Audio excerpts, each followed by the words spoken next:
मतलब कुल मिलाकर के जो वाले चलो अच्छे से लाइट आ रहा है कि नहीं?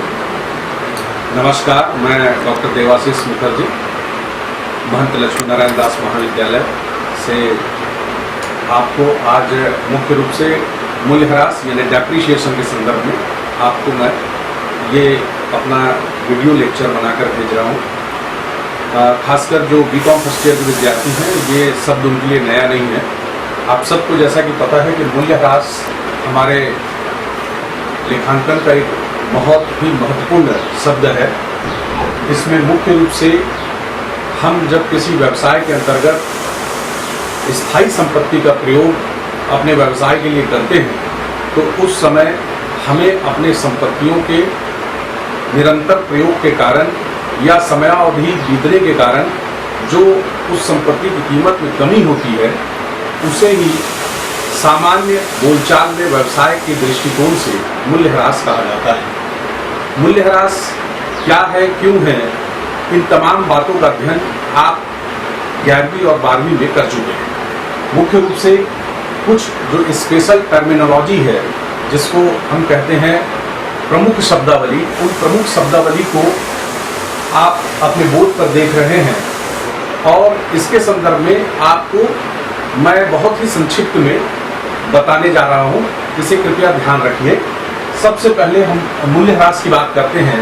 जैसा कि मैंने आपको कहा कि किसी भी व्यवसाय में उपयोग आने वाली स्थायी संपत्तियों के मूल्य में जो कमी आती है, उसे हम मूल्यह्रास कहते हैं। यह कमी का जो प्रकृति है वह निरंतर प्रकृति का होगा, अर्थात एक बार यदि किसी संपत्ति के मूल्य में कमी होना प्रारंभ होगा तो वह लगातार कम होता चला जाएगा, जिसे अनेक विद्वानों ने सने सने कमी को मूल्यह्रास की श्रेणी में रखा गया है। यदि आप देखते हैं दूसरी संपत्ति की लागत, जो बहुत इंपॉर्टेंट रोल प्ले करता है खासकर प्रैक्टिकल क्वेश्चंस को बनाने में।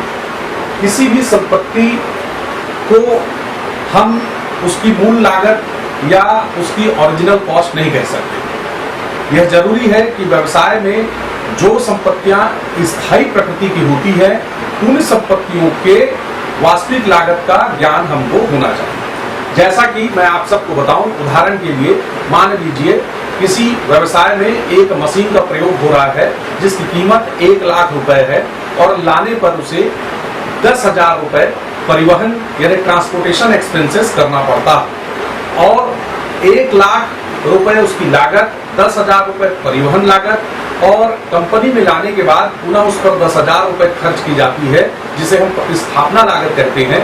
तो इस प्रकार इस संपत्ति की कुल लागत 1,20,000 रुपए है, जो यहाँ आपको संपत्ति की लागत शब्द को समझने के लिए पर्याप्त होगा। यदि आप प्रमुख रूप से आखिरी के तीनों शब्दों को देखते हैं तो आपको समझ में आएगा कि ये बहुत ही विशिष्ट प्रकार की शब्दावली है, जो सामान्य व्यक्ति अपने बोलचाल में प्रयोग नहीं कर सकते।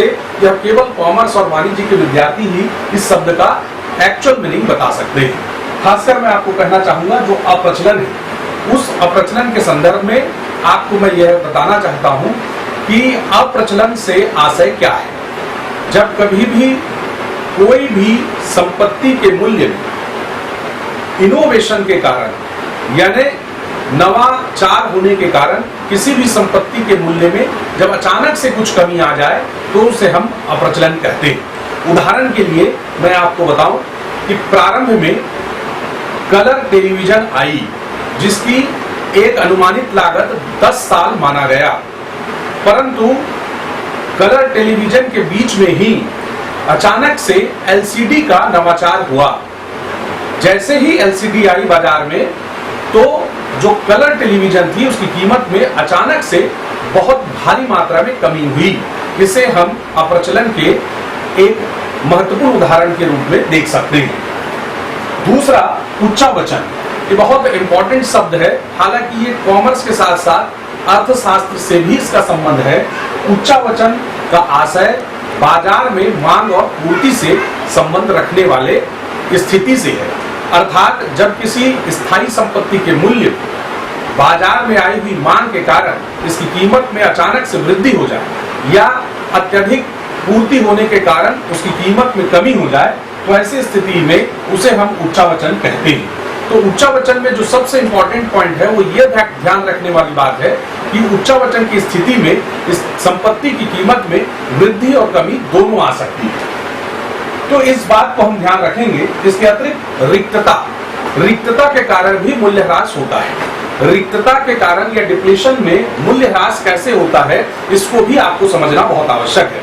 क्योंकि यह भी एक विशिष्ट शब्दावली है, हमारे कॉमर्स के विद्यार्थी इसे जान जाएंगे कि जब कभी भी कोई प्राकृतिक संसाधन को हम दोहन करते हैं तो ऐसी स्थिति में उस पर्टिकुलर खनिज संसाधन की अपनी एक सीमा होती है। मान लीजिए आपको कहीं से पत्थर का खदान की जानकारी होती है और आप यदि उस खदान से पत्थर निकालना प्रारंभ करेंगे तो निश्चित रूप से 5 साल बाद या 10 वर्ष बाद उस खदान से पत्थर की जो क्वांटिटी है वो समाप्त हो जाएगी। तो इस प्रकार से जब कभी भी हम कहीं से कुछ प्राकृतिक खनिज निकालते हैं तो जैसे जैसे हम उसका दोहन करते जाते हैं अर्थात वो खाली होते जाता है, वैसे ही उसके मूल्य में कमी होती है, जिसे हम डिप्लीशन कहते हैं।